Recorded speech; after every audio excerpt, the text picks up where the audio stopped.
Good evening, students. So, this is our lecture number 28 on the Code of Criminal Procedure 1973 and the भारतीय नागरिक सुरक्षा संहिता 2023. अपने last lecture में हमने section 161 जो कि डील करता है एग्जामिनेशन ऑफ विटनेसेस, जहां पर विटनेसेस के स्टेटमेंट को पुलिस ऑफिसर केस डायरी में रिकॉर्ड करता है, ठीक है। और जो इसका करस्पॉन्डिंग प्रोविज़न है जो कि BNSS का है सेक्शन 180, इन दोनों सेक्शन से हमने ब्रीफली डील किया था। हमने उसके सारे एस्पेक्ट्स को समझा था, केस लॉस को डिस्कस किया था, ठीक है। तो आज हम लोग शुरू करेंगे सेक्शन 162 से। अब आइए एक बार समझते हैं कि सेक्शन 162 को हमें पढ़ना क्यों है। द रीज़न बीइंग, आपको याद होगा, मैं आपको हर लेक्चर में बताता हूँ कि हमारी कहानी शुरू होती है सेक्शन 154 से, ठीक है, जहाँ पर एक कॉग्निजेबल ऑफेंस की इंफॉर्मेशन पुलिस ऑफिसर जब रिसीव करता है तो सेक्शन 156 के अंदर उसके पास पावर होता है कि वो उस कॉग्निजेबल ऑफेंस की इन्वेस्टिगेशन कंडक्ट कर सकता है without getting a prior approval from the magistrate. Power तो 156 में है। अब जो आपका प्रोसीजर होता है, ठीक है, इन्वेस्टिगेशन का जो प्रोसीजर है, that has been provided under section 157। अब इन्वेस्टिगेशन करने के टाइम पे पुलिस ऑफिसर के पास ये पावर है कि अगर उसको लगता है कि there is some person who is appears to be acquainted with the facts and circumstances of the case, तो अंडर सेक्शन 160 वो उस इंसान को समन कर सकता है, उसके अटेंडेंस को सिक्योर कर सकता है, ठीक है। और सेक्शन 160 में उसको बुलाने के बाद अगर पुलिस ऑफिसर चाहे तो वो उसकी स्टेटमेंट को रिकॉर्ड भी कर सकता है, which is examination of the witnesses, ठीक है। जब हम लोग नॉन कॉग्निजेबल ऑफेंसेस की बात करते हैं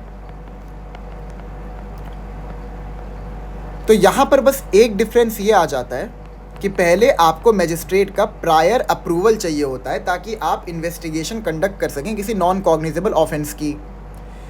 and once you start the investigation, once you get the approval from the magistrate that yes, go ahead with the investigation, तो आगे का प्रोसेस सेम होता है, ठीक है।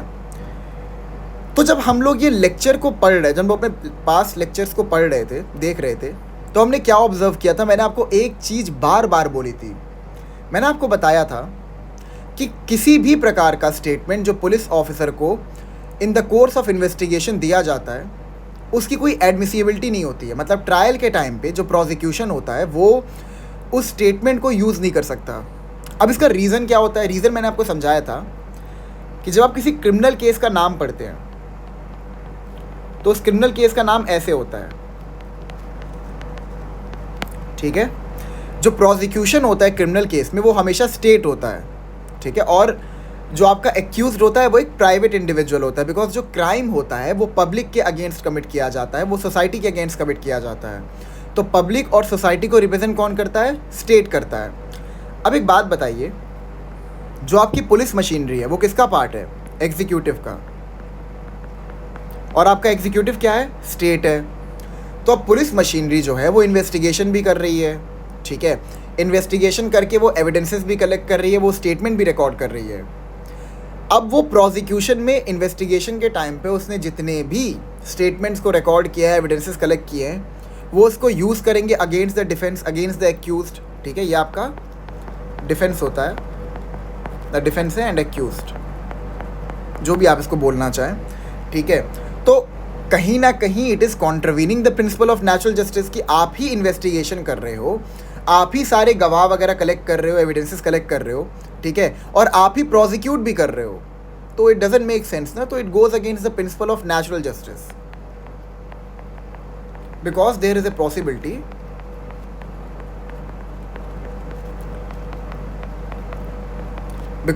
पॉसिबिलिटी कि जो प्रोसिक्यूशन है, ठीक है, जो इन्वेस्टिगेशन कंडक्ट कर रहा है, अगर उसके एविडेंसेस को आप यूज़ करने का अप्रूवल दे देंगे ड्यूरिंग द ट्रायल, तो वहाँ पर जो एविडेंसेस वो लेके आएगा उसमें फैब्रिकेशन के चांसेस है, ठीक है, और मैलाफाइड इंटेंशन के साथ एविडेंसेस को कलेक्ट कर सकता है prosecution. So for this reasoning क्या होता है कि जो भी स्टेटमेंट्स पुलिस ऑफिसर रिकॉर्ड करता है in the course of an investigation, उस स्टेटमेंट को आप ट्रायल के टाइम पे, प्रोसिक्यूशन ट्रायल के टाइम पे यूज़ नहीं कर सकता।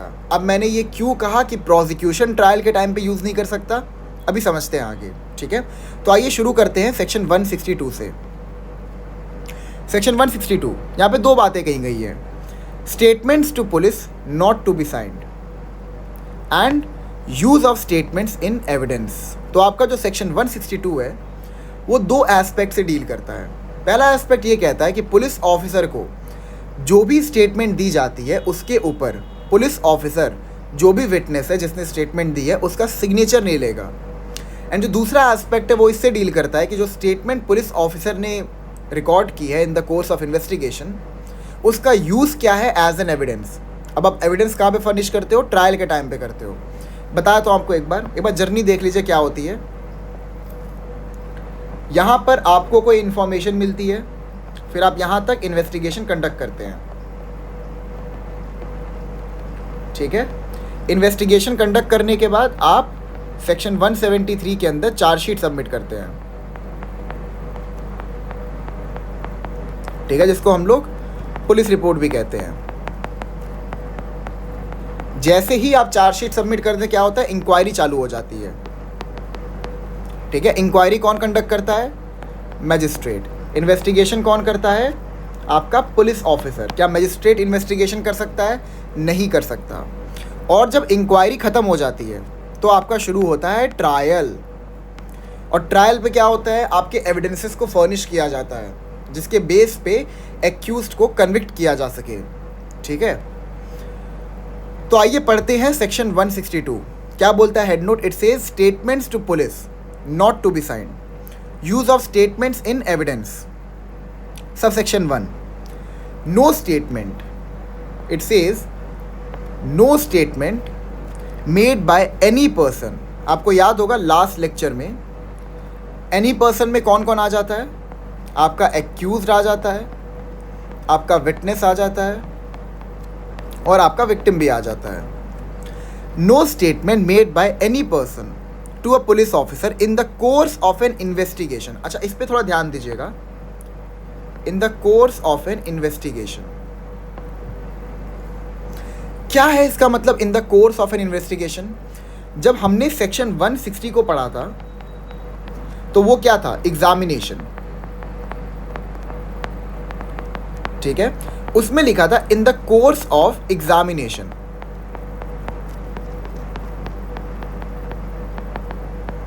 मतलब ये है कि पहले, आई एम सो सॉरी, ये सेक्शन 161 है, हाँ। तो पहले हमने क्या पढ़ा था कि सेक्शन 160 के अंदर पुलिस ऑफिसर किसी भी इंसान को पुलिस स्टेशन बुला सकते हैं जो उनको लगता है कि that person appears to be acquainted with the facts and circumstances of the case। और 161 में वो उस इंसान का एग्जामिनेशन कर सकते हैं, और एग्जामिनेशन करने के बाद अगर उनको लगता है कि इस इंसान ने कोई रेलेवेंट इन्फॉर्मेशन दी है तो उस रेलेवेंट इन्फॉर्मेशन को वो पुलिस डायरी में नोट डाउन कर सकते हैं। जो पुलिस डायरी कहाँ पे मेंटेन की जाती है, सेक्शन 172, और ये आपका BNSS का है, ठीक है। तो अगर पुलिस ऑफिसर को लगता है कि जिस विटनेस को हमने समन किया है सेक्शन 160 के अंदर वो किसी प्रकार की रेलेवेंट इन्फॉर्मेशन दे रहा है, तो वो अगर चाहे तो उस रेलेवेंट इन्फॉर्मेशन को नोट डाउन कर सकते हैं। उसका सेपरेट एंड ट्रू रिकॉर्ड बनाना पड़ेगा। ये हमने सेक्शन 160 के अंदर पढ़ा था, 161 के अंदर पढ़ा था, पुलिस डायरी के अंदर। क्लियर आपको ये चीज़? तो यहाँ पे क्या कहता है, no statement made by any person to a police officer in the course of an investigation. ध्यान दीजिएगा इस चीज़ पे। सेक्शन 161 के जो स्टेटमेंट है ये एग्जामिनेशन के हैं, और जो आपके सेक्शन 162 के स्टेटमेंट की बात कर रहा है ये पूरा इन द कोर्स ऑफ इन्वेस्टिगेशन की बात कर रहा है।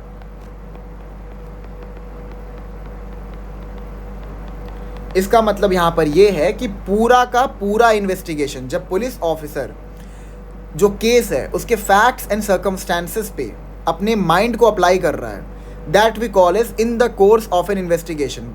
when do we call that the police officer is in the course of investigation?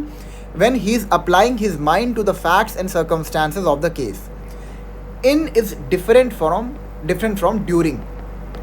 During जो होता है ना आपका पूरा टेन्योर होता है, मैं यहाँ नीचे समझाता हूँ आपको, रुकिए।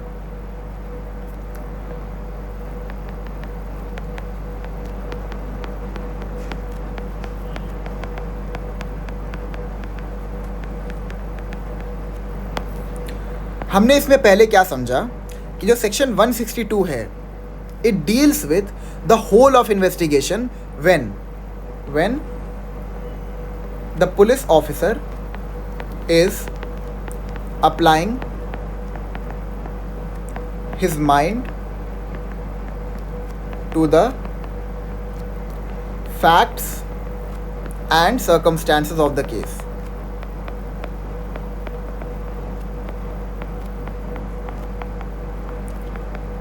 ठीक है। और जो आपका सेक्शन 160 जो आपका सेक्शन 161 है, ये खाली इन द कोर्स ऑफ एग्जामिनेशन की बात करता है। इन दोनों के डिफरेंस पे ध्यान दीजिएगा, ठीक है।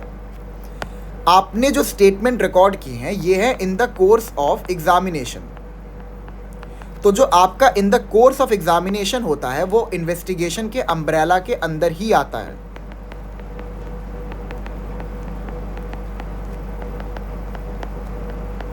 ठीक है, मतलब आप एग्जामिनेशन के टाइम पे जितने भी स्टेटमेंट रिकॉर्ड कर रहे हैं वो भी इन्वेस्टिगेशन के दायरे के अंदर आएगा।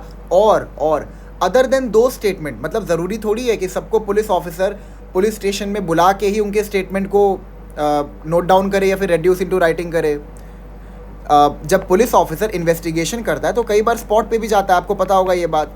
और स्पॉट पे जाने के बाद भी वो विटनेसेस के स्टेटमेंट को रिकॉर्ड करता है। तो क्या यहाँ पर सेक्शन 160 एंड 161 का जो प्रोसीजर है उसको फॉलो किया जा रहा है? बिल्कुल नहीं।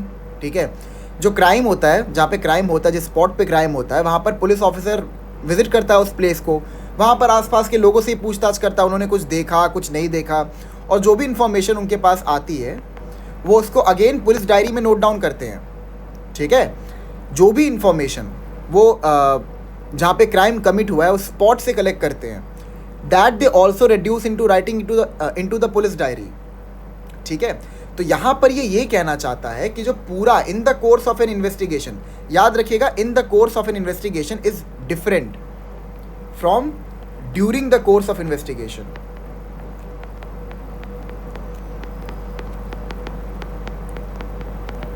ड्यूरिंग का मतलब ये होता है पूरा का पूरा टेन्योर। ठीक है, from the day the investigation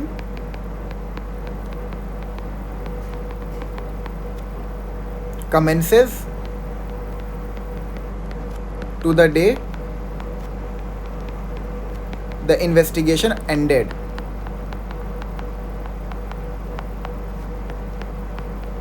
ठीक है, तो during the course of investigation और in the course of investigation different होता है। In the course of investigation हम तब कहते हैं जब पुलिस ऑफिसर अपना माइंड अप्लाई करता है facts and circumstances of the case पे।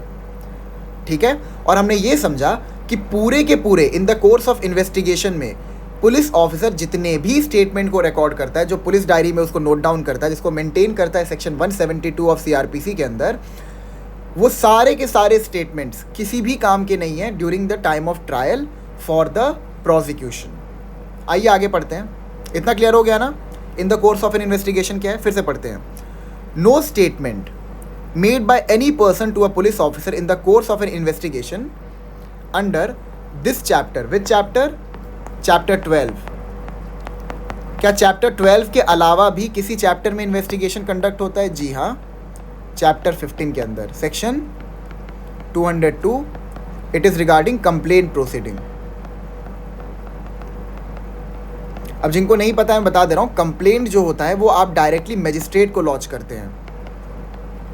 ठीक है, यहाँ पर आप पुलिस स्टेशन नहीं जाते, हम डायरेक्टली मजिस्ट्रेट को अप्रोच कर सकते हैं अपनी कंप्लेंट लेके। अगर आपको लगता है कि जो आपका इन्फॉर्मेशन है, जो आप इन्फॉर्मेशन रजिस्टर करवाना चाहते हैं, वो मे भी पुलिस ऑफिसर रजिस्टर ना करे या फिर वो रजिस्टर करने से मना कर दे रहा है, तो आप मजिस्ट्रेट को अप्रोच कर सकते हैं, उसके पास कंप्लेंट डाल सकते हैं। ठीक है, तो यहाँ पे क्या कहता है? No statement made by any person, किसी भी इंसान के द्वारा जो भी स्टेटमेंट दी जाती है to a police officer in the course of an investigation under this chapter, that is chapter 12, shall, देखिए मैंडेटरी है, इट इज मैंडेटरी, मैं इसको इससे मार्क कर देता हूँ, शैल,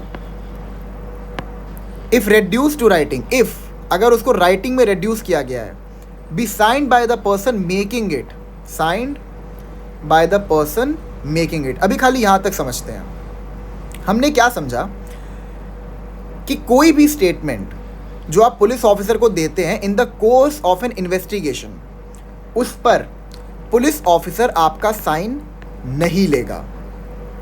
अब ये तो बहुत वियर्ड सा है, साइन क्यों नहीं, मतलब साइन करने से क्या दिक्कत क्रिएट हो जाएगी भाई, मैंने अगर साइन कर दिया, लाइक सोचिए इस चीज़ को, जब पुलिस ऑफिसर आपके सामने खड़ा होता है, आपसे सवाल वगैरह पूछता है, लाइक रियल लाइफ सिचुएशन को देखिए, थियोरी से बाहर निकलिए, दुनिया में देखिए, ठीक है। अगर पुलिस ऑफिसर आपसे कोई सवाल जवाब करता है तो फटती तो है, ठीक है। अब सपोज आपसे कोई बयान लिया गया, स्टेटमेंट ली गई आपकी, और ये कहा जाए कि उस स्टेटमेंट के नीचे साइन भी करो, पुलिस ऑफिसर कहता है अब इसके नीचे साइन भी करो, तो ऑब्वियस सी बात है अगर ऐसी कुछ प्रोसीजर फॉर्मेलिटी रहेगी कि आपको साइन भी करना पड़ेगा, तो एक फियर रहेगा ना आपके अंदर, फियर रहेगा। तो हो सकता है उस डर के चलते या तो आप स्टेटमेंट ही ना दो, ठीक है, आप सोचने लगो कि यार मैंने ये स्टेटमेंट दे दिया तो कल को कहीं ये स्टेटमेंट मेरे अगेंस्ट ही ना यूज़ हो जाए, ठीक है। आपको फील होगा फियर, आपको फील होगा अनड्यू प्रेशर, आपको एक प्रकार का कंपल्शन फील होगा, ठीक है। तो इन सारे एलिमेंट्स को, एलिमेंट्स ऑफ फियर को हटाने के लिए जो सेक्शन 162 का पहला पार्ट है वो ये कहता है कि किसी भी प्रकार का स्टेटमेंट जो आप पुलिस ऑफिसर को देते हैं, पुलिस ऑफिसर उस विटनेस का उस स्टेटमेंट के नीचे साइन नहीं लेगा, सिग्नेचर नहीं लेगा, क्योंकि अगर वो सिग्नेचर लेता है तो वहाँ पर एक अनड्यू प्रेशर जनरेट हो रहा है, जिसकी वजह से जो विटनेस है वो प्रॉपरली अपने स्टेटमेंट्स को ना दे पाए। क्लियर है आपको? आगे बढ़ते हैं। Nor shall any such statement और any record thereof whether in a police diary. अब यहाँ पे देखिए दूसरा पार्ट है, हमने पहला पार्ट कवर कर लिया, हेड नोट में लिखा है ना statements to police not to be signed, उसको कवर कर लिया। अब जो दूसरा पार्ट है use of statements in evidence, nor देखिए नहीं, यहाँ कहा है नहीं, साथ में नहीं, shall it is mandatory, again mandatory, any such statement और any record thereof, any such statement और एनी रिकॉर्ड देयर ऑफ, ठीक है, whether in a police diary और अदरवाइज और any part of such statement or record be used for any purpose save as hereinafter provided, ठीक है। ये जो आपका save as hereinafter provided है, ये प्रोवाइजो की बात कर रहा है।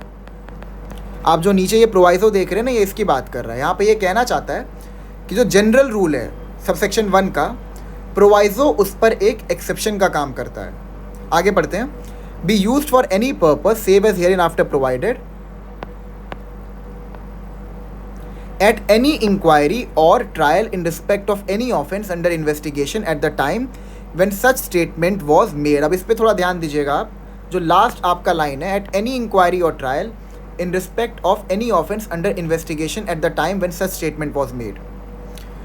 जो आपका सेकेंड पार्ट है वो ये कहना चाहता है कि जो भी स्टेटमेंट पुलिस ऑफिसर रिकॉर्ड करता है, रिड्यूस इनटू राइटिंग करता है in the course of an investigation, ठीक है, अब चाहे वो पुलिस डायरी में रिकॉर्ड करे या फिर अदरवाइज किसी और डायरी में उसको रिकॉर्ड करे, उस स्टेटमेंट को ना, उस स्टेटमेंट का कोई पार्ट आप किसी भी पर्पस के लिए यूज़ कर सकते हो।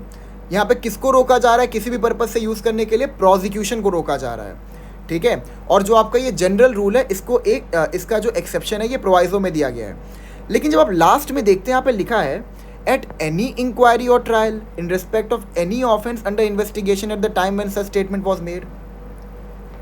ये थोड़ा सा एब्सर्ड नहीं लग रहा है?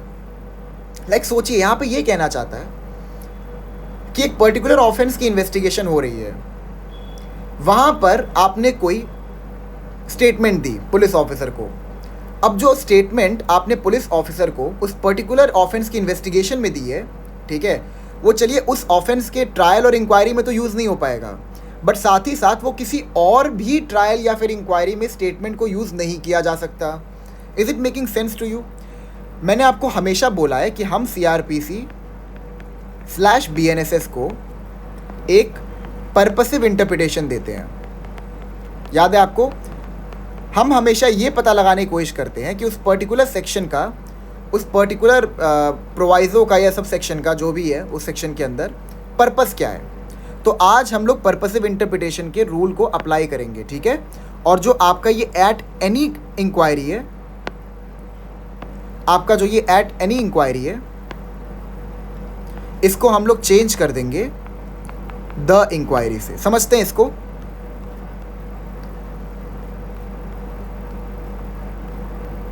मैं यहां पे समझा दे रहा, एट एनी इंक्वायरी और ट्रायल।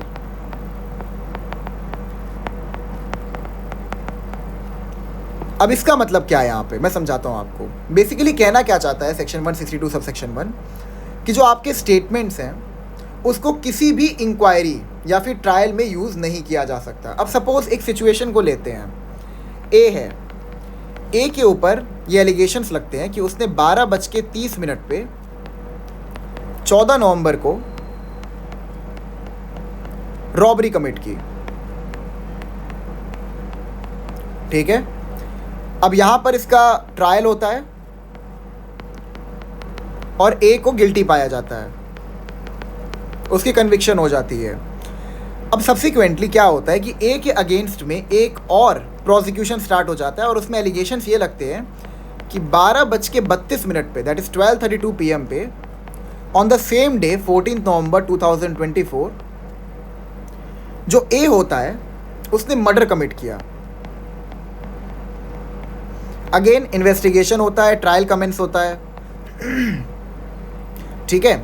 अब यहाँ पर जो पॉइंट नोट डाउन करने का है वो ये है कि जहाँ पर रॉबरी हुई थी और जहाँ पर मर्डर हुआ था, इन दोनों के बीच में 15 किलोमीटर का डिफरेंस था।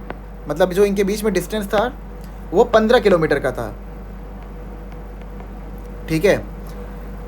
अब देखिए, अब ट्रायल कमेंस होता है। अब बताइए एक चीज़, मतलब आप मेरे को एक जवाब दीजिए, आपके हिसाब से क्या लगता है कि जो रॉबरी में स्टेटमेंट दी होगी एक्यूज़ ने, अब वो यहाँ पर अगर यूज़ ना करने उसको दिया जाए, would it make any sense? कोई भी सेंस बना रहा है? बिल्कुल नहीं बना रहा है। इसीलिए यहाँ पर जो पुराना स्टेटमेंट उसने दिया होगा पुलिस ऑफिसर को, that he can use as an alibi. Alibi का मतलब क्या होता है कि भाई मैं तो वहाँ पे था ही नहीं, मैं तो वहाँ पे प्रेजेंट ही नहीं था, ठीक है। तुम कैसे कह सकते हो मैंने मर्डर कमिट किया जब मैं वहाँ पे प्रेजेंट ही नहीं था? ये देखो मेरी स्टेटमेंट पुलिस ऑफिसर के पास रिकॉर्डेड है, जहाँ पे मैंने ये बताया था कि 12:30 बजे तो मैं यहाँ पर था, और ये सारे जो ट्रायल के टाइम पे जो एविडेंसेस फर्निश किए गए थे उसने प्रूफ भी कर दिया कि मैंने रॉबरी कमिट की है। छाती चौड़ा करके बोल रहा है, ठीक है।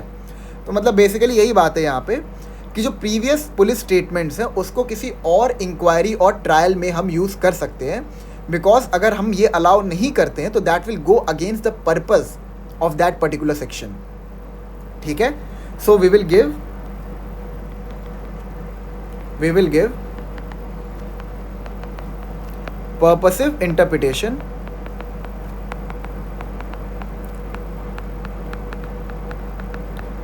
to section 162 subsection 1 and would replace at any with the trial। Clear है आपको? अब ये सब बातें आपको कोई बताएगा नहीं, मैं बता रहा हूँ, तो इसको अच्छे से नोट डाउन कर लीजिएगा, ठीक है। So we are done with subsection 1। अब आते हैं प्रोवाइज़ो के ऊपर। अब now the proviso is the most difficult to understand. बहुत मुश्किल है, इसमें बहुत मुश्किल है, ठीक है। लेकिन अगर मैं समझा रहा हूँ तो शायद उतनी मुश्किलात आपको ना आए, तो ध्यान समझिएगा। प्रोवाइज़ो को हम कैसा इंटरप्रिटेशन देते हैं? Strict interpretation. मैं ये सब चीज़ें हटा दे रहा हूँ ताकि मेरे को लिखने में आसानी हो।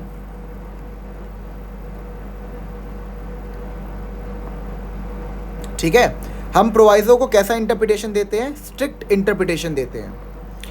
यहाँ पर ये क्या कहता है? Provided that when any witness is called for the prosecution. यहाँ पर जो ये कॉल्ड फॉर द प्रोसिक्यूशन की बात हो रही है ना, इसका मतलब ये है कि जो आपका प्रोसिक्यूशन है, यानी कि जो आपका स्टेट है, उसने अपने प्रोसिक्यूशन विटनेस को बुलाया। ऐसा पढ़ते हैं ना, जब जजमेंट पढ़ते हैं उसमें लिखा रहता है PW1 PW2, ठीक है, तो ये उसी की बात हो रही है, प्रोसिक्यूशन विटनेस की बात हो रही है। यहाँ पे कहता है प्रोवाइजो में, provided that when any witness is called for the prosecution in such inquiry और trial whose statement has been reduced into writing as aforesaid, whose statement has been reduced into writing as aforesaid, मतलब कि जिसकी statement को police officer ने इन the course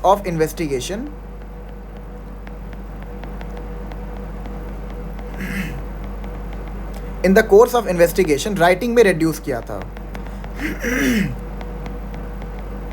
ठीक है, फिर से पढ़ते हैं। Proviso says, provided that when any witness is called for the prosecution in such inquiry or trial whose statement has been reduced into writing as aforesaid,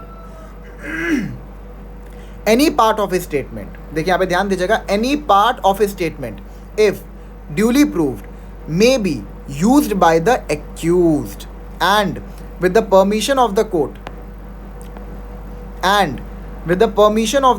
court की permission से by the prosecution to contradict such witness in the manner provided by section 145 of the Indian Evidence Act 1872। ठीक है, अभी सिर्फ यहाँ तक समझते हैं। प्रोवाइजो को एक बार फिर से पढ़िए। Provided that when any witness is called for the prosecution, इसका मतलब यहाँ पर ये है कि जब प्रोसिक्यूशन अपने विटनेस को बुला रहा है, ठीक है, यानी प्रोसिक्यूशन विटनेस को बुला रहा है उस ऑफेंस की इंक्वायरी या फिर ट्रायल में, ठीक है, जिसके स्टेटमेंट को उनने जो प्रोसिक्यूशन है उन्होंने इन the course of an investigation में रिड्यूस इनटू राइटिंग किया था। ठीक है, ठीक है, तो उसके किसी भी पार्ट को, जो भी मतलब जो विटनेस आया है, प्रोसिक्यूशन विटनेस आया है, उसके स्टेटमेंट के किसी भी पार्ट को, ठीक है, एक्यूज्ड यूज कर सकता है और कोर्ट की परमिशन से अगर प्रोसिक्यूशन भी चाहे तो यूज कर सकता है। अब ये तो अगेन कॉन्ट्रडिक्टरी हो गया। मैंने तो आपको बताया था कि प्रोसिक्यूशन जो है वो तो किसी भी स्टेटमेंट को किसी भी प्रकार से यूज़ नहीं कर सकता है कि नहीं। आइए समझते हैं।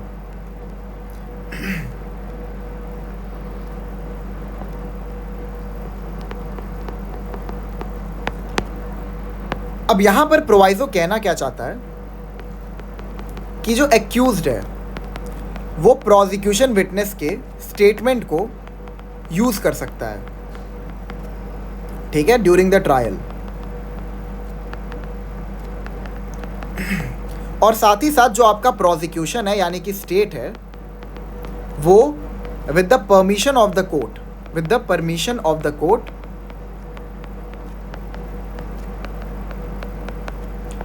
उसके स्टेटमेंट को रिकॉर्ड, जो आपका प्रोसिक्यूशन विटनेस है, मतलब जो आपका विटनेस है उसके स्टेटमेंट को यूज कर सकता है ट्रायल के टाइम पे।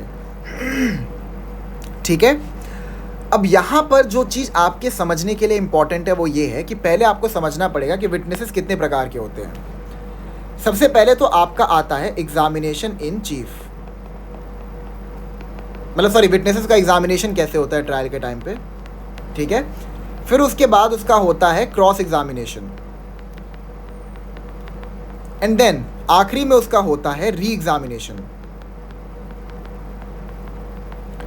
जो आपका एग्जामिनेशन इन चीफ होता है ये प्रोसिक्यूशन करता है।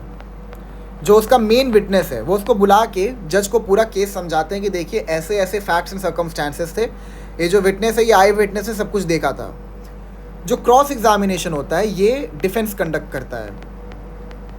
जो डिफेंस होता है, एक्यूज्ड होता है, वो क्रॉस एग्जामिन करते हैं। क्रॉस एग्जामिनेशन करने का पर्पस क्या होता है? To shake the credibility of the witness.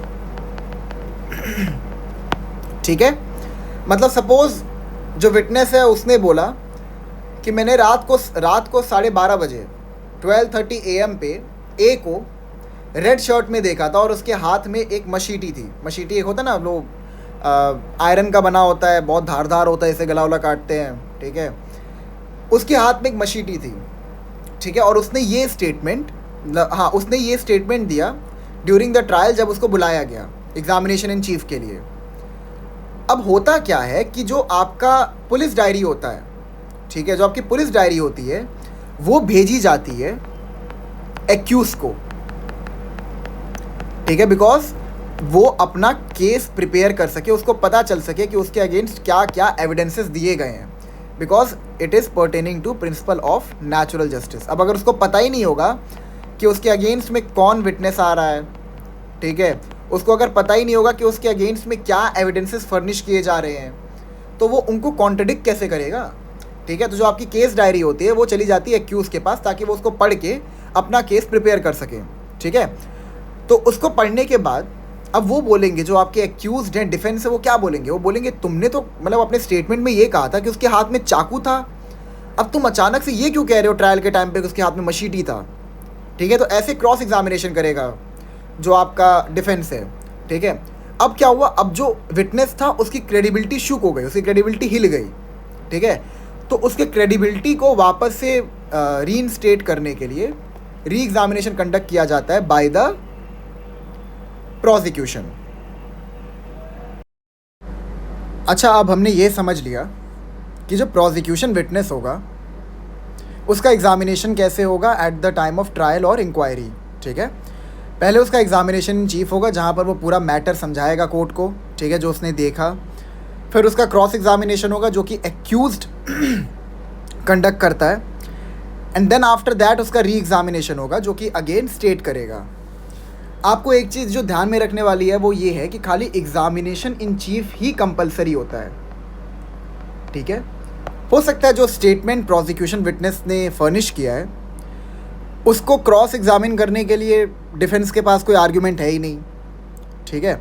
लेकिन अगर उन्होंने क्रॉस एग्जामिनेशन कंडक्ट किया है और जो उस प्रोसिक्यूशन विटनेस की क्रेडिबिलिटी थी उसको शुक कर दिया, तो वहाँ पर जो स्टेट है वो अगेन री एग्जामिनेशन कर सकता है, ठीक है। ये आप लिख लीजिएगा कि जो एग्जामिनेशन इन चीफ होता है, री एग्जामिनेशन होता है, वो स्टेट करता है, और जो क्रॉस एग्जामिनेशन होता है वो डिफेंस करता है।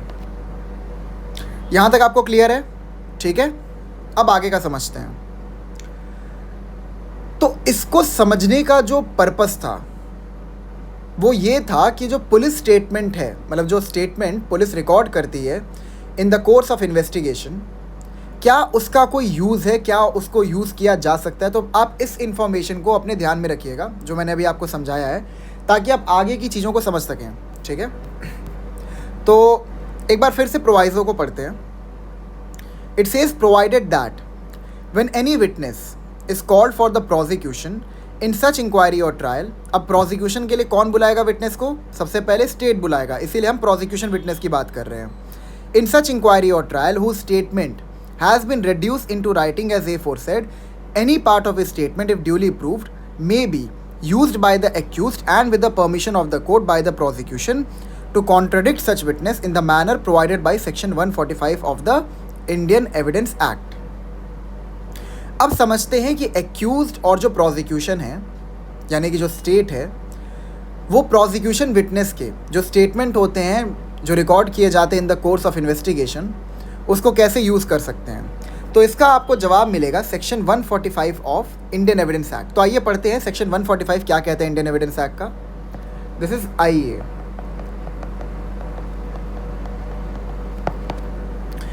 The head note says cross examination as to previous statement in writing. A witness may be cross examine. मैंने आपको बताया था ना कि क्रॉस एग्जामिनेशन कंपलसरी नहीं है। अगर एक्यूज को लगता है, डिफेंस को लगता है कि यहाँ पे क्रॉस एग्जामिनेशन कंडक्ट उनको करना चाहिए ताकि जो प्रोसिक्यूशन का केस है उसको वीक कर सके, तो वो कर सकते हैं।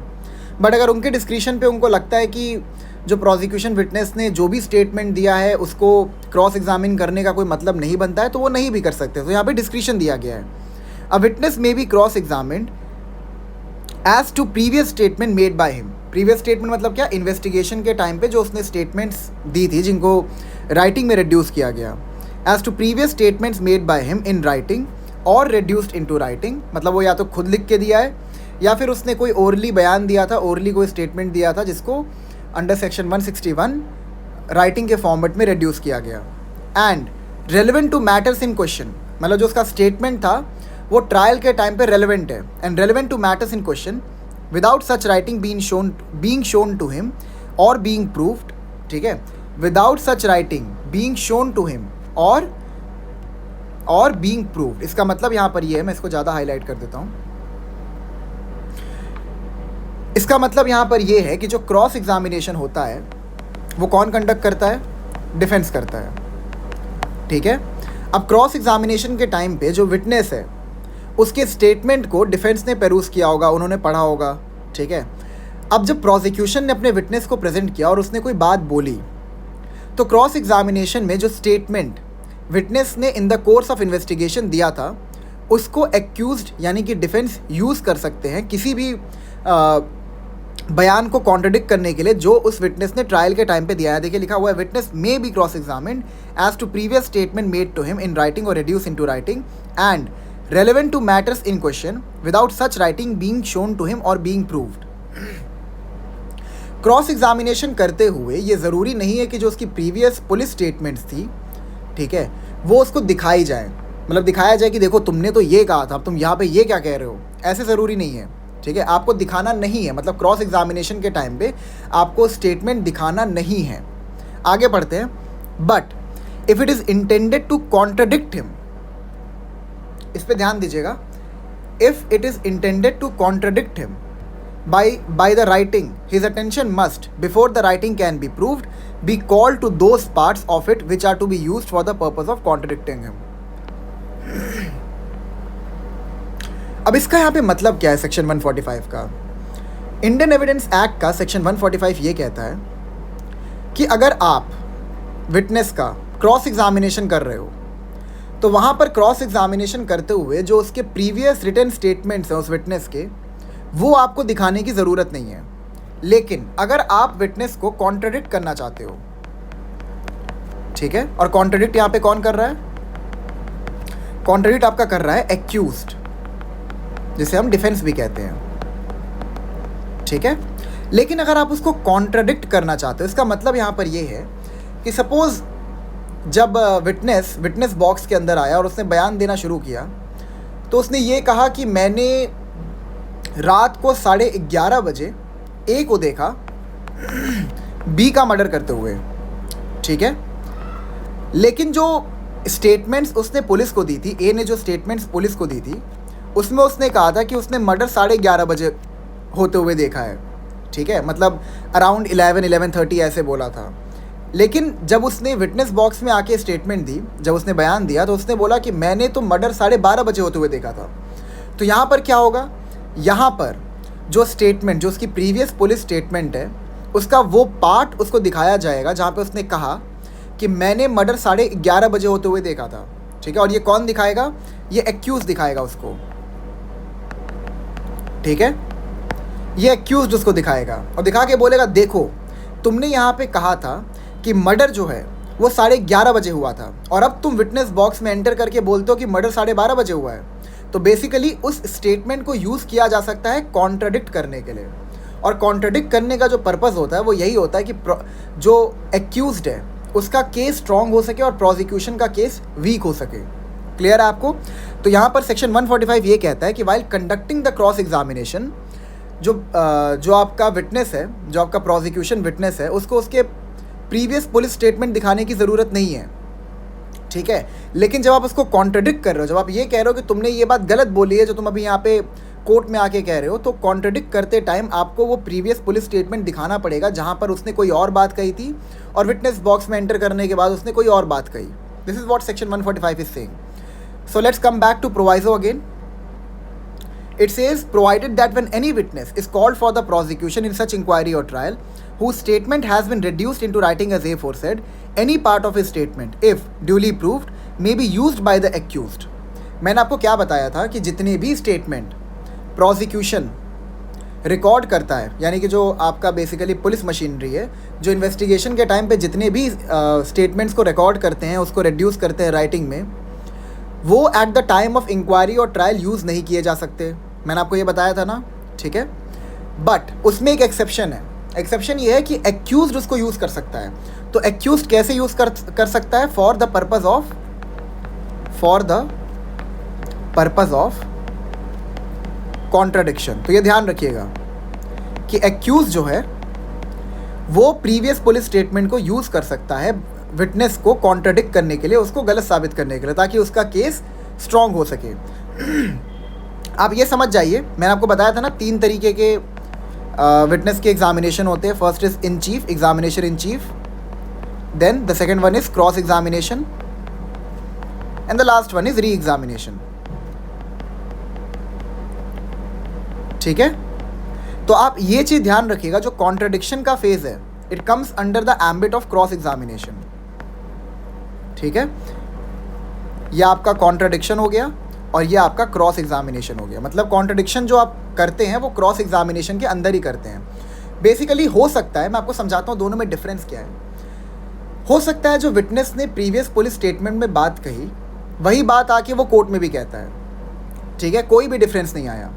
तो वहाँ पर आप जब क्रॉस एग्जामिन करोगे तो आप कोशिश करोगे कि उससे कुछ ऐसी बात निकलवा दे या कुछ ऐसा प्रूफ कर दे कि जो उसका टेस्टिमनी है, जो उसकी स्टेटमेंट है, उसकी वैल्यू ही ख़त्म हो जाए. जैसे मान लीजिए उसने बोला कि मैंने रात के 11:30 बजे मर्डर कमिट होते हुए देखा था.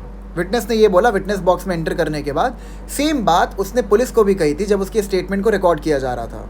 ठीक है, अब जो आपका जो एक्यूज्ड है जब वो क्रॉस एग्जामिनेशन कंडक्ट करेगा तो वो ये मतलब ये क्लेम कर सकता है कि तुमने रात को 11:30 बजे मर्डर होते हुए देखा कैसे, जब तुमने अपना चश्मा ही नहीं पहना था.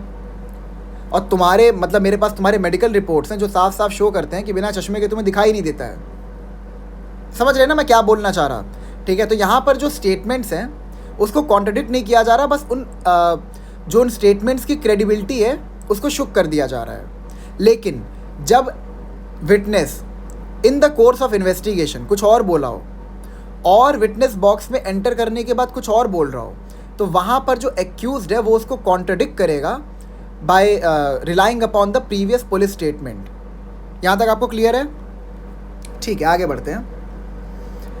अब यहाँ पे एक टर्म और लिखा है बाय द प्रोसिक्यूशन. ये देखिए यहाँ पे लिखा है प्रोसिक्यूशन, कि प्रोसिक्यूशन भी प्रीवियस पुलिस स्टेटमेंट को यूज़ कर सकता है. याद रखिएगा हम लोग प्रोवाइजो को पढ़ रहे हैं. प्रोवाइजो जो है वो जनरल प्रिंसिपल है, जो मेन प्रिंसिपल है उसका एक एक्सेप्शन है.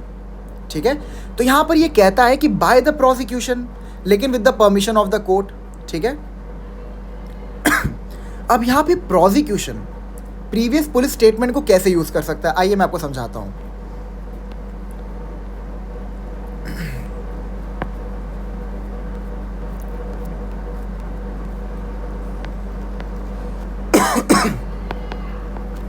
बाय द प्रोसिक्यूशन देखिए कई बार होता क्या है ना कि जो विटनेस होता है उसने जो पुलिस स्टेटमेंट दी होती है उसमें वो अलग बात कहता है. ठीक है, लेकिन जब वो विटनेस बॉक्स में एंटर करता है तो उसने जितनी भी बात कही होती है पुलिस स्टेटमेंट में उसको कॉन्ट्रडिक्ट करना शुरू कर देता है या फिर कुछ और बातें ही बोलना शुरू करता है. ठीक है, मतलब उसने पुलिस स्टेटमेंट में बोला कि मैंने मर्डर होते हुए अपनी आंखों से देखा है. And now when he entered the witness box, ठीक है, तो वहाँ पर उसने बोलना शुरू कर दिया अरे मैंने कैसे मर्डर होते हुए देख लिया, मैं तो वहाँ पे था ही नहीं. ठीक है, अब एक बात बताइए, प्रोसिक्यूशन अगर अपने विटनेस को लेके आ रहा है तो वो ये थोड़ी सोच के लेके आएगा कि ये बंदा मेरा केस ही वीक कर दे. ऑब्वियस सी बात है ना. तो ऐसे केसेस में जहाँ पर विटनेस ने प्रीवियस पुलिस स्टेटमेंट में कुछ और बात कही हो और ट्रायल के टाइम पे कुछ और ही बोलना शुरू कर दे, ऐसे विटनेसेस को हम कहते हैं हॉस्टाइल विटनेस. ठीक है, ऐसे विटनेसेस को हम कहते हैं हॉस्टाइल विटनेस. और अगर विटनेस हॉस्टाइल हो जाए, हॉस्टाइल का मतलब क्या होता है, दुश्मन, मतलब वो स्टेट का ही दुश्मन हो जाए, तो ऐसे केसेस में with the permission of the court जो प्रीवियस पुलिस स्टेटमेंट्स थे उनको प्रोसिक्यूशन यूज कर सकता है विटनेस को कॉन्ट्रडिक्ट करने के लिए. ठीक है, अगर कोर्ट परमिशन देता है तो प्रोसिक्यूशन प्रीवियस पुलिस स्टेटमेंट को यूज़ करेगा विटनेस को कॉन्ट्रडिक्ट करने के लिए कि तुमने यहाँ पर तो ये बात बोली थी और तुमने यहाँ पर तो ये बात बोली, ऐसे. ठीक है, क्लियर हो गया आपको? चलिए आगे बढ़ते हैं. हाँ, तो यहाँ पे प्रोवाइजो क्या कहते हैं, provided that when any witness is called for the prosecution in such inquiry और trial whose statement has been reduced into writing as aforesaid, any part of his statement, if duly proved, may be used by the accused and with the permission of the court by the prosecution to contradict such witness in the manner provided by section 145 of the Indian Evidence Act. अब आगे बढ़ते हैं. And when any part of such statement is so used, any part of such statement is so used, any part thereof may also be used in the re-examination of such witness, but for the purpose only of explaining any matter referred to in his cross examination. ठीक है, मैंने आपको ये चीज़ बताया था ना कि examination 3 प्रकार के होते हैं. पहले आपका होता है एग्जामिनेशन इन चीफ, देन आता है cross examination and in the and आता है री एग्जामिनेशन. ठीक है, तो जो आपका री एग्जामिनेशन होता है वो कौन कंडक्ट करता है? वो स्टेट करता है, यानी कि प्रोसिक्यूशन. ठीक है, वो आपका स्टेट करता है यानी कि प्रोसिक्यूशन करता है. री एग्जामिनेशन करने का पर्पस क्या होता है? क्या री एग्जामिनेशन कंपलसरी है? बिल्कुल नहीं है. री एग्जामिनेशन का पर्पस यही होता है कि अगर विटनेस कॉन्ट्राडिक्ट हो गया, ठीक है, मतलब उसने जो बातें पुलिस स्टेटमेंट में कही थी उसके विपरीत बातें करना शुरू कर दिया, तो ऑब्वियस सी बात है वहाँ पर तो एक्यूज जो है उसके प्रीवियस पुलिस स्टेटमेंट को यूज़ करेगा अपने केस को स्ट्रॉन्ग करने के लिए. ठीक है, अब प्रोसिक्यूशन अगर किसी विटनेस को लेके आ रहा है तो उसका पर्पस ये थोड़ी है कि ये विटनेस आके हमारे खिलाफ ही बयान देना शुरू कर दे. ठीक है, तो री एग्जामिनेशन कंडक्ट किया जाता है again by the state to clarify. ठीक है, क्लैरिफिकेशन के लिए. सपोज मैं समझाता हूँ इसको एक एग्जांपल से. जो मैंने वो चश्मे वाला एग्जांपल आपको दिया था कि प्रोसिक्यूशन ने कहना शुरू कर दिया, एक्यूज ने कहना शुरू कर दिया क्रॉस एग्जामिनेशन में कि तुम्हें तो चश्मा लगा हुआ है और बिना चश्मे के तुम देख नहीं सकते. ठीक है, तो तुमने वो मर्डर कमिट होते हुए देखा कैसे? अब देखिए उसकी जो क्रेडिबिलिटी है विटनेस की वो तो शुक हो गई, वो तो डिस्टर्ब हो गई. तो अब इसको वापस से रीइंस्टेट करने के लिए, जो उसकी क्रेडिबिलिटी है उसको रीइंस्टेट करने के लिए स्टेट जो है वो री एग्जामिनेशन करेगा. और री एग्जामिनेशन में they will come up with an argument कि उसने लेंसेज लगा के रखे थे उस टाइम पे, चश्मा नहीं लगाया था, लेंसेज से भी उसको एकदम पूरा क्लियर दिख रहा था. What ever argument they can come up with. ठीक है, मतलब legal arguments I am talking about, illogical नहीं. ठीक है, तो वो क्या करेंगे, ऐसे किसी आर्ग्यूमेंट को देके जो उसकी क्रेडिबिलिटी जिसको शुक कर दिया गया था उसको रीइंस्टेट करेंगे. या फिर अगर सपोज जो वो बंदा था जो आपका विटनेस था, प्रोसिक्यूशन विटनेस, उसने क्या किया, वो हॉस्टाइल हो गया, वो स्टेट के अगेंस्ट में बोलना शुरू कर दिया, तो वहाँ पर स्टेट अगेन री एग्जामिनेशन में जो उसके प्रीवियस पुलिस स्टेटमेंट्स हैं उसको यूज़ करेगी बताने के लिए कि भाई साहब आपने ये बात बोली थी, अभी ये बात तो मत बोलिए आप. ठीक है, क्लियर है आपको ये चीज़? फिर से पढ़ते हैं. And when any part of such statement is so used and any part thereof may also be used in the reexamination of such witness. ये चीज़ ध्यान रखिएगा कि जिस पार्ट को यूज़ किया गया है for the purpose of cross examination. ठीक है, अगर स्टेट री एग्जामिनेशन कंडक्ट करता है तो उसको खाली वही पार्ट ही यूज़ करना है. ठीक है, जिसको क्रॉस एग्जामिनेशन के टाइम पे यूज़ किया गया था. When any part of such statement is so used, any part thereof may also be used in the re-examination of such witness, but for the purpose only of explaining any matter referred to in his cross examination. मतलब explain करने के लिए जो cross examination में वो contradict हो गया या फिर क्रॉस एग्जामिनेशन में जो उसकी क्रेडिबिलिटी थी जिसको डिस्टर्ब कर दी गई उसको रीइंस्टेट करने के लिए, यही चीज़ है. ठीक है, फिर से पूरा प्रोवाइडर साथ में पढ़ते हैं. Provided that when any witness is called for the prosecution in such inquiry or trial, whose statement has been reduced into writing as aforesaid, any part of his statement, if duly proved, may be used by the accused and with the permission of the court by the prosecution to contradict such witness in the manner provided by Section 145 of the Indian Evidence Act 1872. And when any part of such statement is so used, any part thereof may also be used in the re-examination of such witness, but for the purpose only of explaining any matter referred to in his cross examination. ठीक है, अब कुछ exceptions को समझते हैं.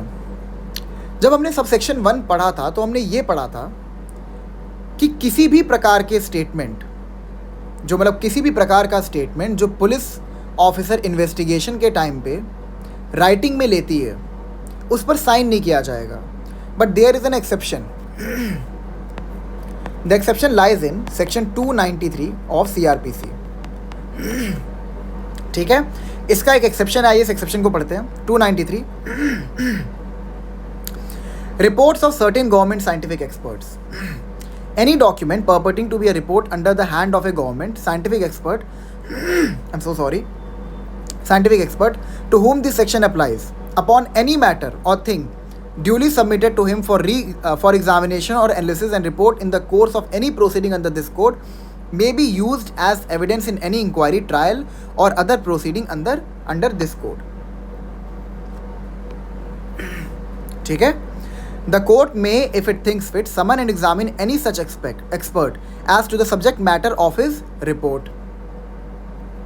यहाँ पे देखिए क्या लिखा है. Any document purporting to be a report under the hand of a government scientific expert to whom this section applies upon any matter or thing duly submitted to him for examination or analysis and report in the course of any proceeding under this code may be used as evidence in any inquiry, trial or other proceeding under this code. ठीक है. The court may, if it thinks fit, ये फालतू है subsection 3 पे, where any such expert is summoned by a court and he is unable to attend personally, ये भी फालतू है. अब ये बता रहा है सबसेक्शन 4 में किन किन पे अप्लाई होता है. केमिकल एग्जामिनर और assistant chemical examiner to government, chief controller of explosives, director of the fingerprint bureau, director of Haffkine institute Bombay, director, deputy director और assistant director of a central forensic science laboratory और a state forensic science laboratory, the serologist to the government, any other government scientific expert specified by notification by the central government for this purpose. यहाँ पर ये कहना चाहता है section 293, it is an exception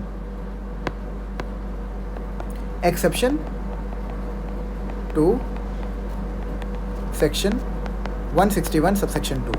ठीक है. I am so sorry, it's 1.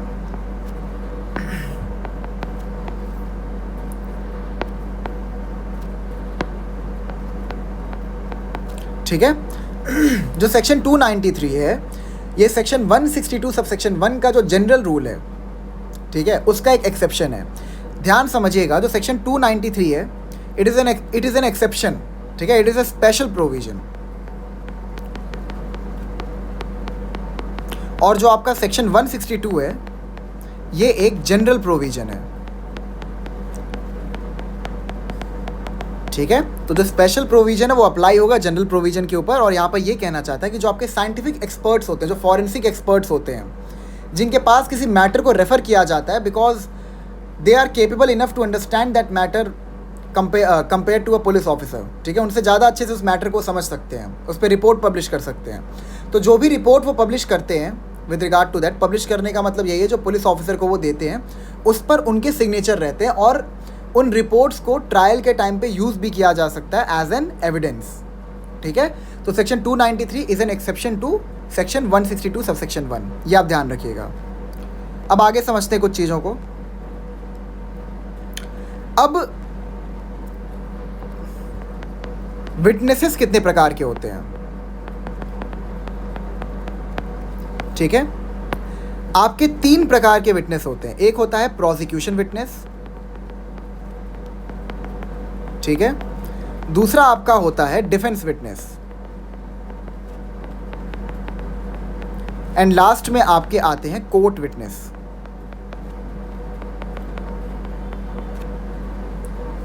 ठीक है. तो 3 प्रकार के विटनेस आपके होते हैं. अब इसका रेलेवेंस जो है ना वो सेक्शन 165 से है. 165 ऑफ इंडियन एविडेंस एक्ट. आइए इसको पढ़ते हैं. ये कहता है सेक्शन 165, जजेस पावर टू पुट क्वेश्चंस और ऑर्डर प्रोडक्शन. द जज may, in order to discover और to obtain proper proof of relevant fact, ask any question he pleases in any form at any time of any witness और of the parties about any fact relevant और irrelevant. ठीक है. बस यहीं तक ध्यान देना है आपको. ठीक है. यहाँ पर ये कहना क्या चाहता है कि 3 प्रकार के विटनेस होते हैं. प्रोसिक्यूशन विटनेस जो आपका स्टेट प्रेजेंट करता है, डिफेंस विटनेस जो आपका एक्यूज प्रेजेंट करता है, और कोर्ट विटनेस वो होता है कि जो कोर्ट को लगता है कि इस बंदे को बुला के इसकी मतलब विटनेस बॉक्स में इसका बयान लेना चाहिए. ठीक है. तो आप एक चीज़ समझ, हाँ, अब जो आपका सेक्शन 162 है ये खाली प्रोसिक्यूशन विटनेस से डील करता है. ठीक है. और हमने सेक्शन 162 में क्या पढ़ा कि प्रोसिक्यूशन विटनेस जो है उसको क्रॉस एग्जामिन किया जा सकता है और कॉन्ट्रडिक्ट किया जा सकता है. ठीक है. लेकिन अगर प्रोसिक्यूशन विटनेस के बजाय आपके डिफेंस विटनेस या फिर कोर्ट विटनेस है तो वहाँ पर ना उसका क्रॉस एग्जामिनेशन होता है, ना उसका री एग्जामिनेशन होता है, ना उसका प्रोसिक्यूशन इन चीफ होता है, एग्जामिनेशन इन चीफ होता है.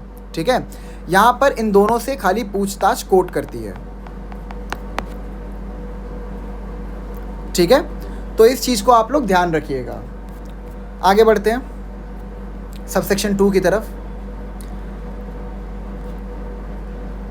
Subsection 2, nothing in this section shall be deemed to apply to any statement falling within the provisions of clause 1 of section 32 of the Indian Evidence Act 1872 or to affect the provisions of section 27 of that act। इसको समझते हैं। ठीक है, any statement falling within the provisions of clause 1 of section 32 of Indian Evidence Act and section 27 of that act। Basically कहना क्या चाहता है, ये नथिंग यहाँ पे यूज हुआ है, इट्स अ सेविंग क्लॉज। ठीक है, नथिंग का मतलब क्या होता है कि एक सेविंग क्लॉज है, ये बचा रहा है, उस पर्टिकुलर मैटर को बचा रहा है। ठीक है, मतलब सब सेक्शन 1 का जो प्रिंसिपल है वो सब सेक्शन 2 पे अप्लाई नहीं होगा, यहाँ पे यही कहना चाहता है। तो आइए देखते हैं सेक्शन 32 सब सेक्शन 1 क्या कहता है। It talks about cases in which statement of relevant fact by person who is dead और can not be found etcetera is relevant. Subsection 1, when it relates to cause of death, when the statement is made by a person as to the cause of his death or as to any of the circumstances of the transaction which resulted in his death in cases in which the cause of that person's death comes into question। पूरा पढ़ते हैं इसको एक बार। Statements written or verbal of relevant facts made by a person who is dead or who cannot be found or who has become incapable of giving evidence or whose attendance cannot be procured without an amount of delay or expense which under the circumstances of the case appears to the court unreasonable are themselves relevant fact in the following cases। जो आपका section 32 subsection 1 है ये कहता है, इसको हम लोग dying declaration कहते हैं। आपने अक्सर सुना होगा इस चीज़ को। ठीक है, जो आपका डाइंग डिक्लेरेशन होता है वो रिटन फॉर्मेट में हो सकता है। ठीक है, और ये इन्वेस्टिगेशन के टाइम पे भी हो सकता है, but still it is an exception. तो डाइंग डिक्लेरेशन जो आपका होता है उसको एविडेंस के टाइम पे आप यूज़ कर सकते हैं, मतलब जो स्टेटमेंट मरते हुए आदमी ने दिया है उसको आप यूज़ कर सकते हैं eight the time of trial. उस पर जो सेक्शन 162 सब सेक्शन 1 का जो प्रोहिबिशन है वो अप्लाई नहीं होगा। ठीक है, जो मतलब सेक्शन 162 सब सेक्शन 1 का प्रोहिबिशन है वो इस पर अप्लाई नहीं होगा। अब सेक्शन 27 क्या कहता है, how much of information receive from accuse may be proved provided that when any fact is deposed to as discovered in consequence of information received from a person accused of any offence in the custody of a police officer, so much of such information, whether it amounts to a confession or not, as relates distinctly to the fact thereby discovered may be proved। इसका मतलब यहाँ पर ये है कि custody में रहते हुए जब एक्यूज ने कोई बयान दिया, ठीक है, और उस बयान की वजह से कोई डिस्कवरी ऑफ फैक्ट हो गया,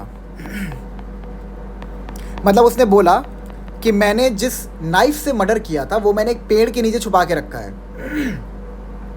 और उसके इस बयान पे उस नाइफ को ढूंढा गया। ठीक है, तो जो उसका ये बयान है ये कोर्ट में यूज़ किया जा सकता है अलॉन्ग विद द एविडेंस। ठीक है, जो कलेक्ट किया गया पुलिस ऑफिसर के द्वारा because of the statement that was given by the accused. तो यहाँ पर सबसेक्शन 2 क्या कहता है,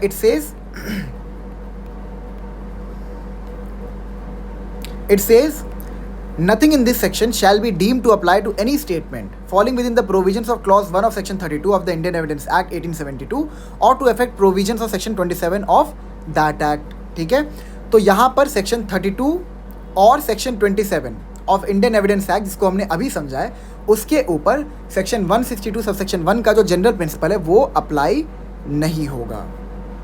ठीक है, क्लियर है आपको?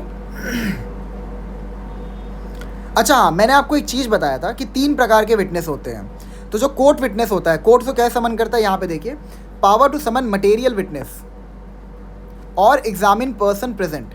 एनी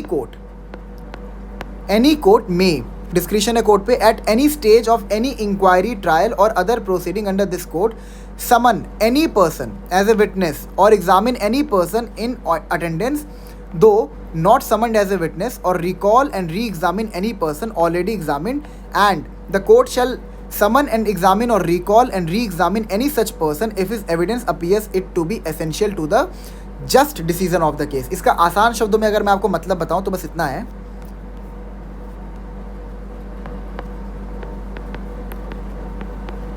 ये भी आपका एक एक्सेप्शन ही है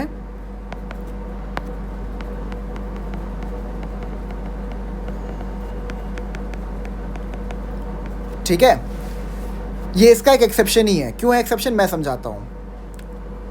जो विटनेस के स्टेटमेंट्स हैं उनको आप यूज़ नहीं कर सकते eight the time of trial, लेकिन जो कोर्ट है, कोर्ट वो किसी भी स्टेटमेंट को यूज़ कर सकता है। ठीक है, साथ ही साथ वो अपने विटनेसेस को भी बुला सकता है। मतलब अगर कोर्ट चाहे तो किसी को समन भी कर सकता है, मतलब किसी विटनेस को समन भी कर सकता है अंडर सेक्शन 311। तो इसका मतलब यहाँ पर ये है, अगर मैं आसान शब्दों में समझाऊँ, कि जो आपका प्रोसिक्यूशन विटनेस होता है, जो आपका डिफेंस विटनेस होता है और जो आपका कोर्ट विटनेस होता है, इन तीनों का ही एग्जामिनेशन कोर्ट कर सकता है। ठीक है, लेकिन जो आपका प्रोसिक्यूशन विटनेस होता है उसका एग्जामिनेशन प्रोसिक्यूशन करेगा, एंड देन जो डिफेंस विटनेस है वो उसको क्रॉस एग्जामिन कर सकता है।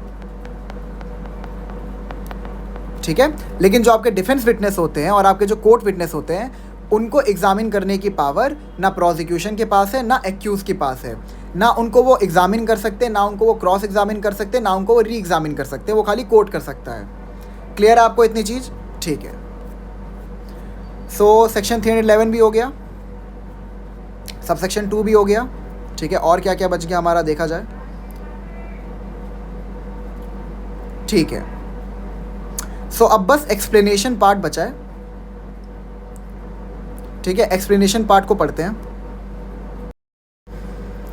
तो आइए एक्सप्लेनेशन पार्ट को भी करते हैं। यहाँ पे क्या कहा है, an omission to state a fact और circumstance in the statement referred to in subsection 1 may amount to contradiction if the same appears to be significant and otherwise relevant having regard to the context in which such omission occurs, and whether any omission amounts to a contradiction in the particular context shall be a question of fact. इसका मतलब ये है यहाँ पर कि जब witness अपने statement को रिकॉर्ड करवा रहा था एंड सपोज उसने कोई बात बोलना वो भूल गया। क्या भूल गया? ऐसे मान लीजिए उसने जो एक्यूज्ड है उसको जानते हुए भी उसका नाम नहीं बताया, कि मैं इसका नाम जानता था बट हो सकता है पैनिक की वजह से उसने नाम उसको ना बताया हो। तो यहाँ पर ये कहना चाहता है एन ओमिशन मतलब क्या, कि आपने कोई चीज़ नहीं बताया, आपने ओमिट कर दिया। टू स्टेट अ फैक्ट और circumstance in the statement refer to in subsection 1 may amount to contradiction if the same appears to be significant and otherwise relevant having regard to the context in which such omission occurs, and whether any omission amounts to a contradiction in the particular context shall be a question of fact. इसको आसान शब्दों में समझते हैं।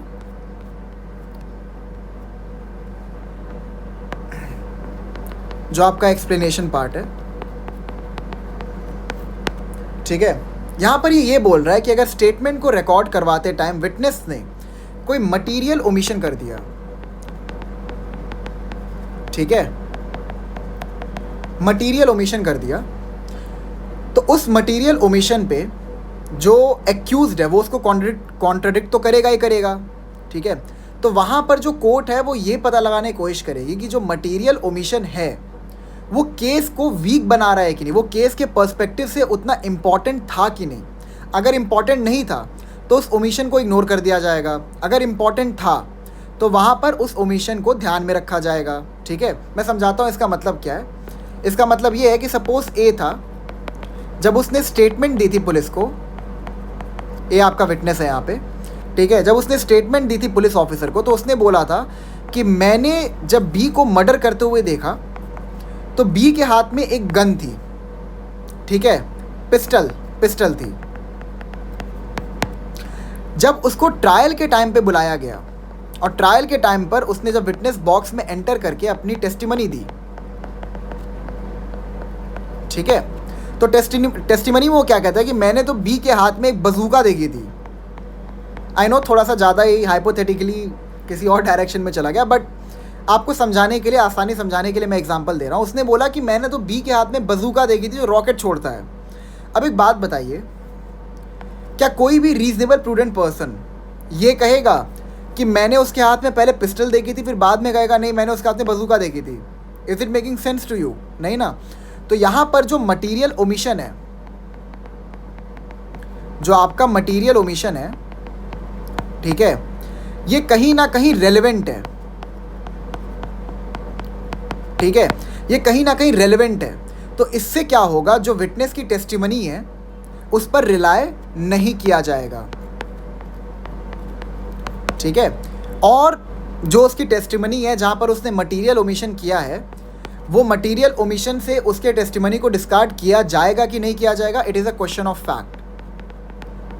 एक example और समझते हैं कि सपोज ए है, उसने बी को सी का मर्डर कमिट करते हुए देखा, ठीक है। उसने बी को सी का मर्डर करते हुए देखा। उसने जब पुलिस को स्टेटमेंट दी थी तो उसने कहा कि बी ने रेड कलर का शर्ट पहना था, ठीक है। बट जब वो टेस्टिमनी के लिए गया कोर्ट में, तो वहां पर उसने बोला कि उसने बी को ब्लू कलर के शर्ट में देखा था, ठीक है। अब जो शर्ट का कलर है उसकी रेलेवेंस क्या बहुत ज़्यादा है? नहीं है, ठीक है। End of course it is a question of fact. तो यहां पर जो मटेरियल ओमिशन हुआ है, इसको इतना रेलेवेंट नहीं माना जाएगा, ठीक है। मतलब जो कॉन्ट्रडिक्शन, जब डिफेंस उसको कॉन्ट्रडिक्ट करेगा, ठीक है, जब वो बोलेगा कि तुमने तो कहा था कि उसने रेड शर्ट पहना है, अब तुम कहते हो उसने ब्लू शर्ट पहना है, ऐसे कैसे कह सकते हो तुम, ठीक है। तो जो भी उसने कॉन्ट्रडिक्शन किया है उसकी वजह से यहाँ पर केस जो प्रोसिक्यूशन का है वो वीक नहीं होगा। लेकिन जो ये बजूका और पिस्टल वाला केस है, ठीक है, जो यहाँ पर ये जो आपकी टेस्टिमनी और स्टेटमेंट है, इसकी वजह से जो प्रोसिक्यूशन का केस है वो बिल्कुल ही वीक हो सकता है। जो भी वो विटनेस था उसकी जो टेस्टिमनी थी उस पर रिलाय नहीं किया जाएगा, इवन दो अगर वो प्राइमरी विटनेस ही रहा हो, वो आई विटनेस ही रहा हो। क्लियर है आपको? ठीक है, एक बार एक्सप्लेनेशन को फिर से पढ़ते हैं।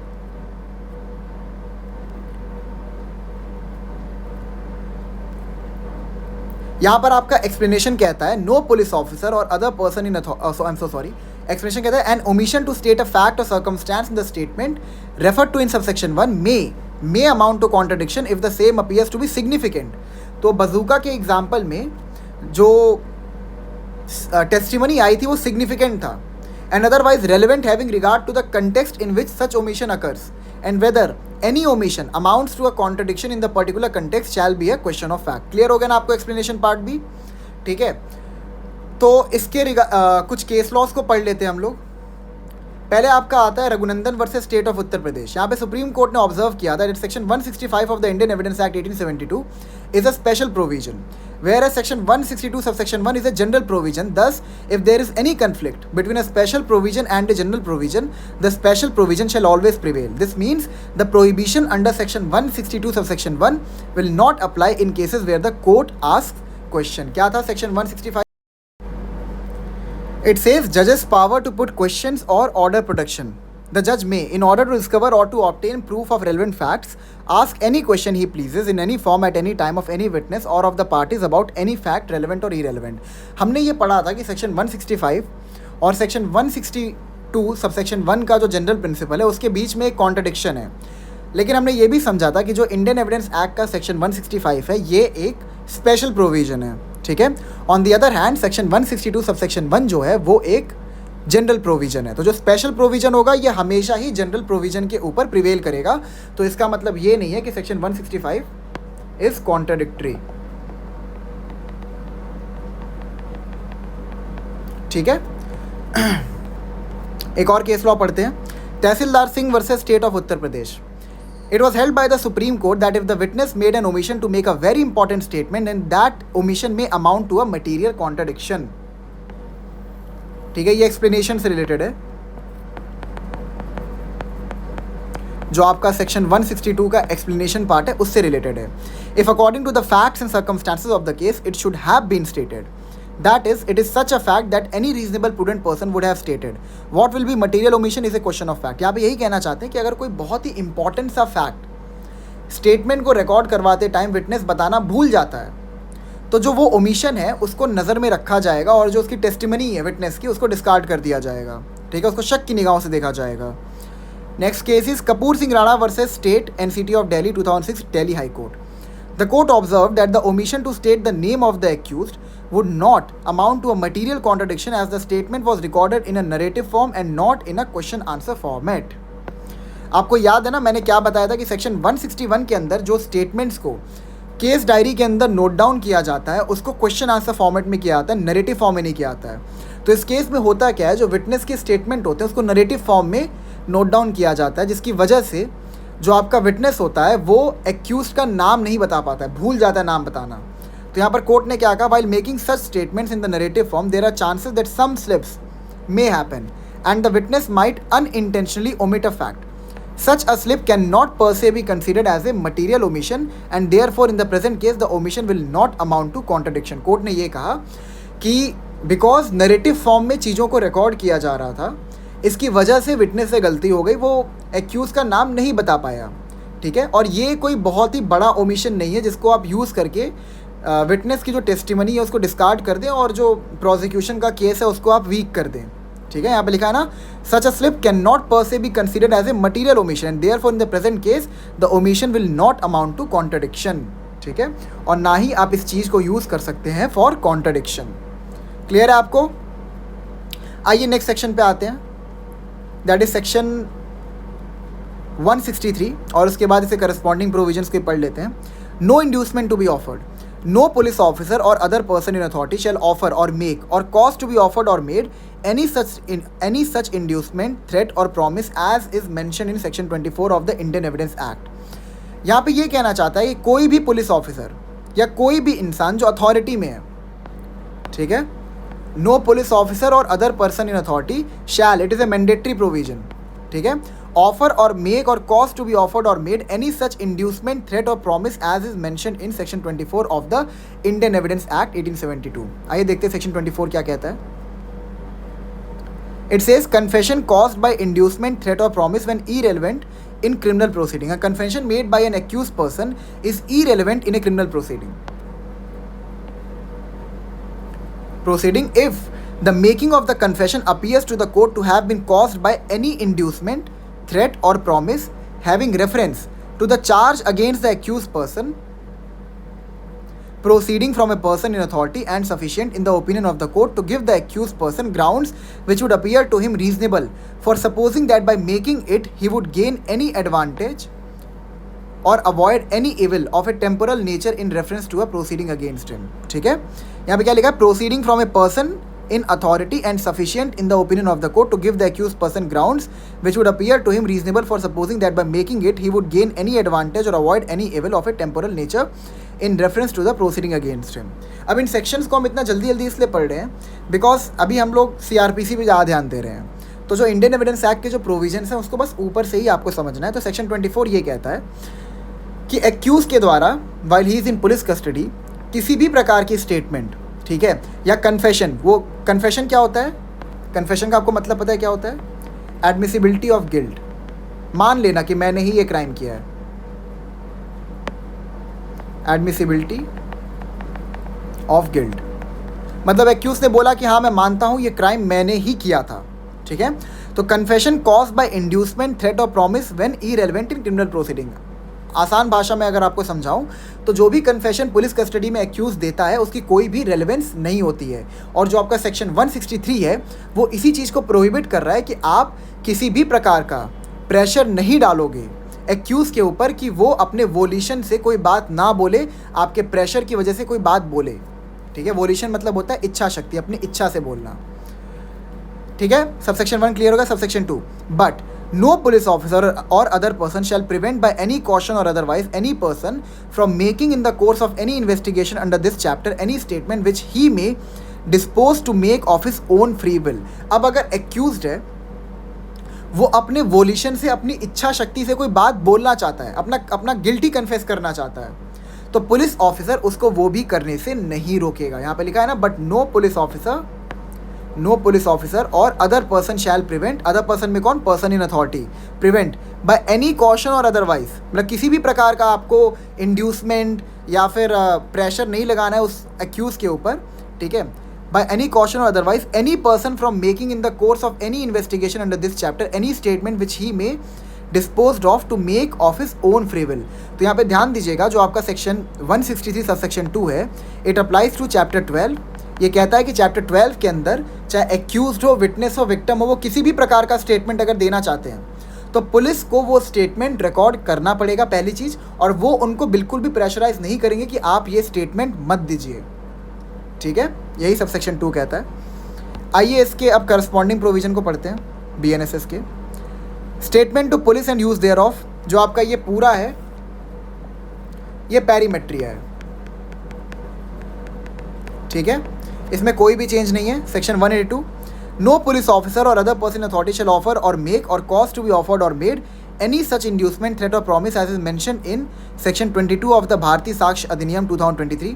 सेम है, बस सेक्शंस को चेंज कर दिया गया है। जो उसके सक्सीडिंग एक्ट हैं उनके सेक्शन से चेंज कर दिया गया है, करस्पॉन्डिंग एक्ट से चेंज कर दिया गया है। But no police officer or other person shall prevent by any caution or otherwise any person from making in the course of any investigation under this chapter any statement which he may dispose to make of his own free will। Again same चीज़ है।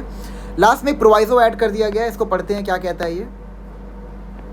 Provided that nothing in this subsection shall affect the provision of subsection 4 of section 183। इसको हम लोग section 183 के साथ पढ़ के ही समझेंगे। Section 183 जो है ये आपका डील करता है कन्फेशन से, confession made to a magistrate, ठीक है, जिसका करस्पॉन्डिंग प्रोविजन आपको मिल जाएगा सेक्शन 164 ऑफ सीआरपीसी में। क्लियर है आपको? तो ये काफ़ी बड़ा लेक्चर हो गया आई गेस। तो चलिए मिलते हैं अगले लेक्चर में जिसमें हम लोग सेक्शन 164 को कवर करेंगे। वो तो और ज़्यादा बड़ा होने वाला है, ठीक है, बट इंटरेस्टिंग भी उतना ही है। So thank you so much, I will meet you in the next lecture.